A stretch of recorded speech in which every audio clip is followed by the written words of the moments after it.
So it's very common in spinal injury and any form of paralysis that the calves get locked in a plantar flex position, and they're in a plantar flex position, so the gastrocs and soleus are fascially locked, adhesed, and atrophied into a locked short position. That means the tibialis anterior gets in a locked long position. The kinetic chain begins at the ankles and work its way up. So if the ankles can't align, the knees aren't going to align. It's going to have tibial torsion. So you're going to have tibial rotation. You're going to have femur internal rotation. It's going to throw off the hips, which is going to throw off the posture and standing. So what I'm after with correcting drop foot as it is, because practitioners don't do what I do. It's nothing against them. It's just if they don't have the training or if they don't have the equipment or the tools, then that's fine. But I more or less postulate that by loosening and freeing the fascial restriction here, I can get and getting the tibialis anterior to contract, I can achieve dorsiflexion at the ankle passively, so that when the person stands, their feet at least drop to the 90-degree spot, so their heel sinks down into the ground, which we need for good, correct standing and a postural alignment.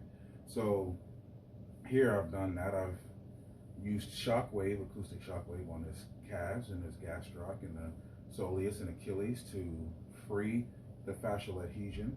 I've used cup raking to further move blood flow and circulation, and I used the instrument-assisted tissue manipulation to just gently flow everything up the leg, towards the heart, to keep the circulation good, and then obviously microcurrent to calm down any inflammation and help the tissue in its repair, because it has been micro-traumatized.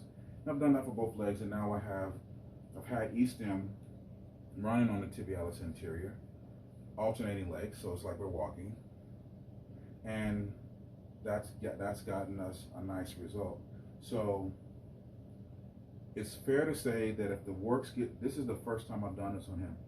I do this a couple more times, his ankles will freely go into dorsiflexion, and now we can use NMES protocols to sequence in time him toeing off and to get in and taking steps. Now that's obviously easier said than done. That does take a while, and it does take some pretty intense training, but it's the fact that we can approach it. It's the fact that we have hope to address it and just not leave it with rigid AFOs to support the ankle. We can go soft rigid, like ASO type brace or other types of bracing or AFOs, even that allow dorsiflexion and some plantar flexion at the ankle, which some people have, to achieve this outcome. So that being said, if you're having this trouble, you don't have to accept the outcome that someone else is giving you because they're not doing the work. I am. If you have any questions, feel free to ask, and I'll definitely share all the tools that I'm using to achieve this.